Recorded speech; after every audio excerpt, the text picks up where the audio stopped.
Okay, take a few seconds to answer the question, what is container gardening? I'm sure your answer is to grow plants in a container. Yes, it is that simple. But what is organic? With so many definitions of organic as in organic farming, it is very difficult to get a clear answer.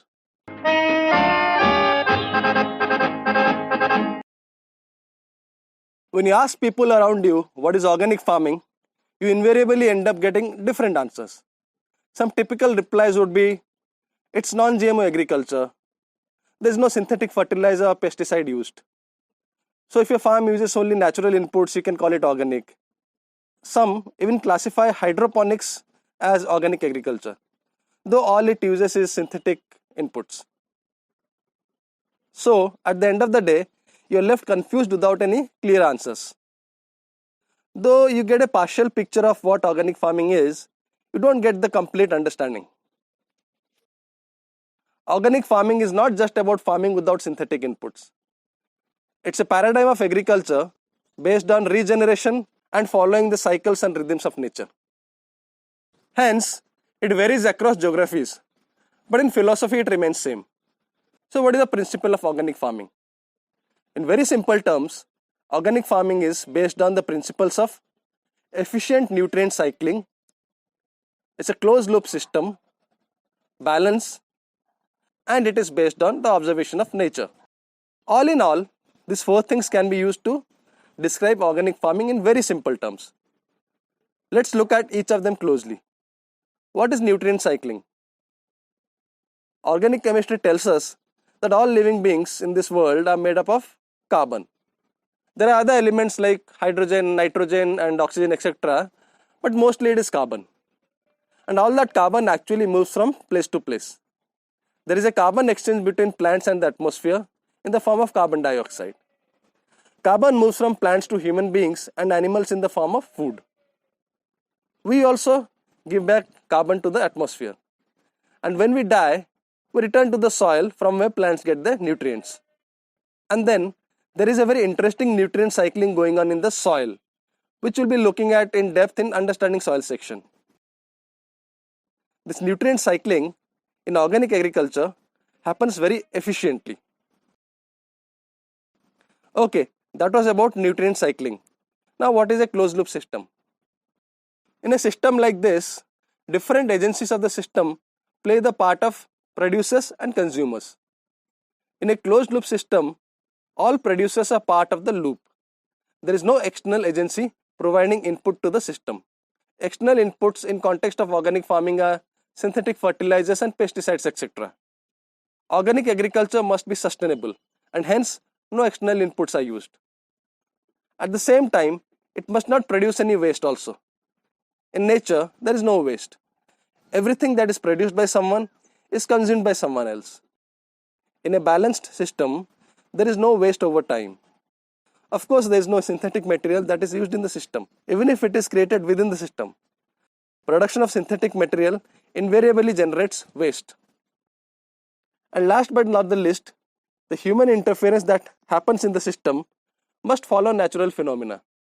Well, it may be accelerated but not changed. As you can see, human beings are a part of the system of nutrient cycling. We are not isolated from the system. We are a part of it.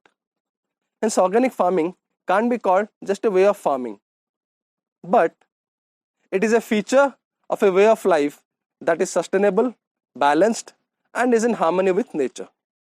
Probably that's why the father of natural farming, Masanobu Fukuoka, said, "The ultimate goal of farming is not the growing of crops, but the cultivation and perfection of human beings." So the question now is, can your container garden become truly organic? To some extent, yes, it can be. But it is not a big enough system to become truly organic on its own. But you can move closer to it by doing certain things. First, minimizing the use of external inputs. That makes it more of a closed loop system. Second, treating your home and garden as a single unit and making it a zero organic waste zone. All the organic waste that is produced in this unit must be recycled back to your garden. Well, it may not include your own poop, but at least all the food and garden waste must get recycled. Third, whatever external inputs you use, you must try and use waste products. Lastly, try and build a network of such gardens.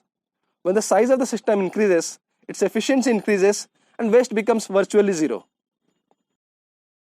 These are the principles on which this course is based, and we'll be talking about it in detail in subsequent sessions.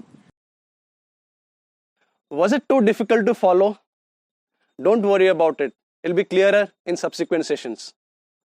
In container gardening, instead of growing plants on the soil, we take the soil, put it in the container, and then grow plants in it. This small difference has different manifestations. Some of them are good, some of them are not so good. And all we got to do is take care of the not so good ones and use the benefit of the good ones. And the first good difference is that the set of tools that we're going to need. The good news is that you're not going to need a lot of tools. In fact, these are the things I use on a regular basis. It includes something that functions as a trowel, a hand cultivator, a hand shear, a sprayer, a bucket and mug which is recycled, a measuring cup. This also has been recycled from an old medicine bottle, some containers and a tub. I use other things like drilling machines occasionally, but that is not a tool specific to garden use. In summary, you have to invest in a very basic set of tools. Rest can be easily recycled.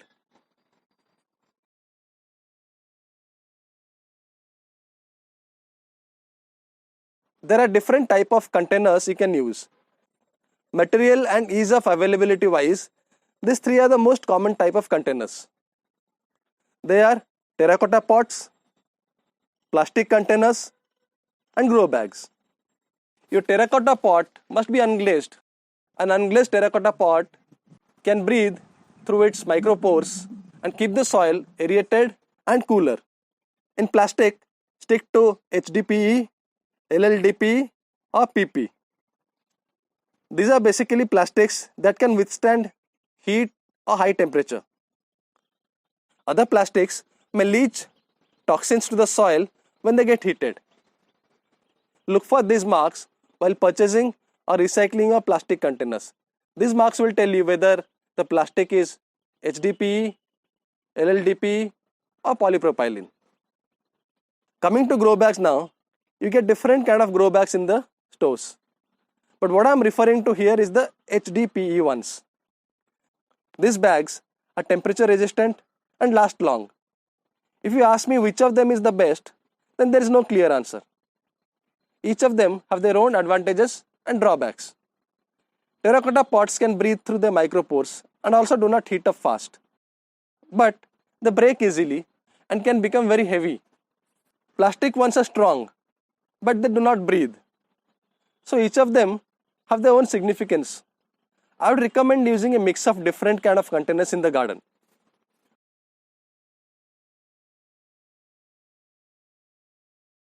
For growing vegetables like eggplant or tomato efficiently, you need around 20-liter container. While for growing lettuce, a 5-liter container will do. So again, it's good to have containers of various sizes from say 5-6 liters to 20-25 liters in your garden. You can also include some smaller ones which are like 2 to 3 liter ones that can be hanged. That way you can use vertical space of your garden. And then it is also good to have really big ones like the 40-50 liter ones which are required to grow vegetables like pumpkins. So along with all this, there are going to be some other investments like coco peat, seed trays, etc., which we'll be discussing in next subsequent sessions. But the biggest investment is space, and that's what you've already got. Your balcony or your terrace or any other unutilized space in your house is going to serve as your garden. But these are small spaces. To maximize your output, you got to design this space. and that is what we'll be discussing in the next session.